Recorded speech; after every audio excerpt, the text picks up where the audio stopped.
Thank you, Senator West. Is there anyone else on the committee who has questions? Okay, then we're going to allow the remaining time to be shared between the two non-committee members that have questions. Senator Rodriguez, you first. Thank you, Madam Chair. Thank you for giving us the opportunity to sit here this morning and listen to the testimony on a very important bill. I do have a couple of questions of Senator Hegar, but I'd like to very briefly comment in response to Dr. Duell, Senator Duell, whom I have the utmost respect and with whom I had the honor of serving on this committee in my first session. And I just wanted to take exception, Senator Duell, to comments that you made about the abortion industry opposing these measures. I think that it needs to be said, and I think it's well reported, that there were thousands and thousands of women who came to the Capitol and expressed their concerns about the bill. It's not the abortion industry necessarily that opposes these measures. You mentioned the 20 senators had their votes suppressed. Some of us feel that Wendy's filibuster is supported by Senate, custom and practice. Tradition was suppressed by the rulings. And so this is an emotional issue. I think it needs to be said that we are all pro-life. Those of us, like myself, who believe in a woman's right to choose are pro-life. And it's an issue that's been pointed out is emotional. But I couldn't help but think in your reference to Gettysburg, because I was up there in Washington on the 4th of July. Believe it or not, I decided to be up there. And while I was there, of course, we had the Egyptian coup take place. And I couldn't help but think about what distinguishes our country from other countries, and that's the rule of law. And as a lawyer, I appreciate that, as most Americans do. And the rule of law in this country, it seems to me, has been for many, many years Roe v. Wade. And so it leads me really to the question that I wanted to ask Senator Hegar with regard to the provisions that apply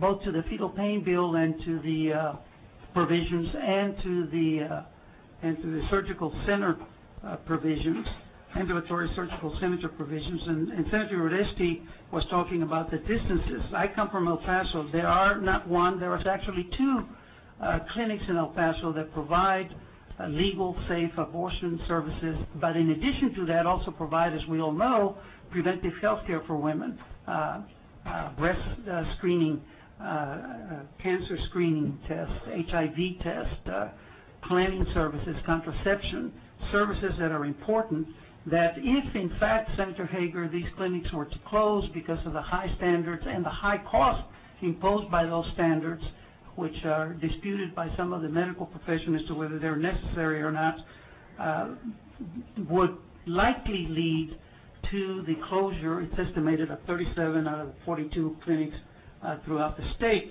And so for El Paso, what that means is if these two clinics end up closing, then we're looking at over 600 miles of travel time and up to 10 hours of travel for women who need to access all of these services.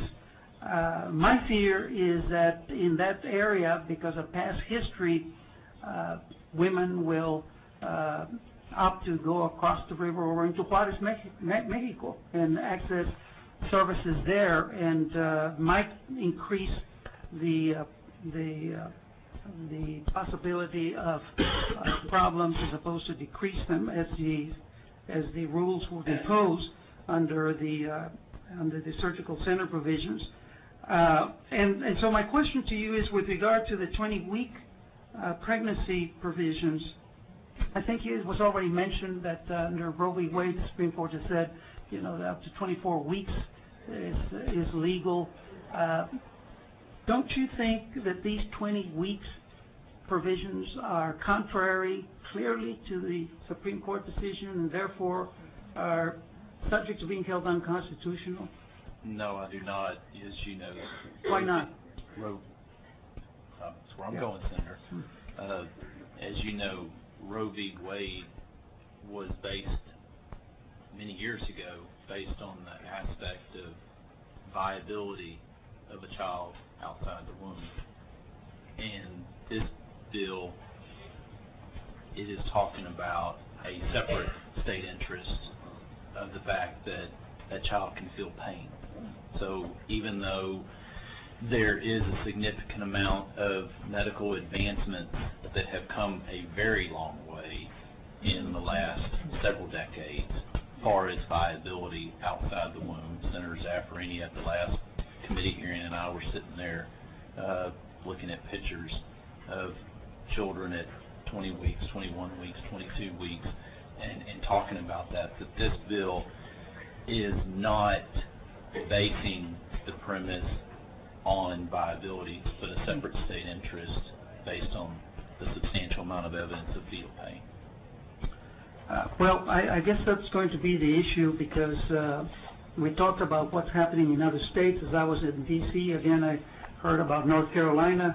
There was a big article in the Washington Post about that bill, similar to the Texas bill. And I think it needs to be said that this is not peculiar to Texas. These are bills that have been introduced in numerous states throughout the country. This is an agenda clearly that is being promoted and that is not tied to the specific conditions and situations in a state like Texas. So with that, I do want to allow some opportunity for my colleague, Senator Garcia, to ask her questions. Thank you, Madam Chair, and Senator Hegar. Thank you, Senator Garcia. Yes. Thank you, Senator Nelson, and thank you for giving me the opportunity to ask a couple of questions. But knowing that the clock looks like 2 minutes still, and hopefully this clock doesn't stop, let me just say that my concern is in follow-up to some of the questions Senator Zaffarini asked, because your bill analysis says scientific evidence suggests, which is very different than the actual bill that says substantial medical evidence. And as I mentioned to you during the hearings, during the first special session, just because you say it doesn't make it so. And for me, you know, like a couple of other people at this table, I'm a lawyer. I tend to look at proof and evidence. And you said it during the first hearings that you would provide me some studies and data. First of all, I never have gotten that. So has anything else changed that could convince me and Senator Zaffarini and others that there really truly is fetal pain, as you suggest? I would say number one, not to move on, but I do believe we're going to hear a substantial amount of testimony for a very long time today and maybe tomorrow.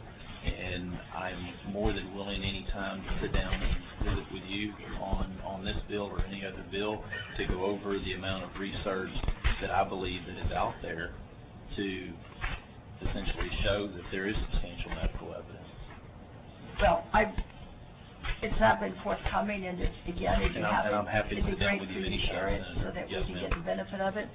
And also, I would just kind of echo some of the concerns Senator Esther had about the lack of exceptions for the health of the mother in cases of rape and incest. I think it's a real tragedy that you will even consider some of these amendments.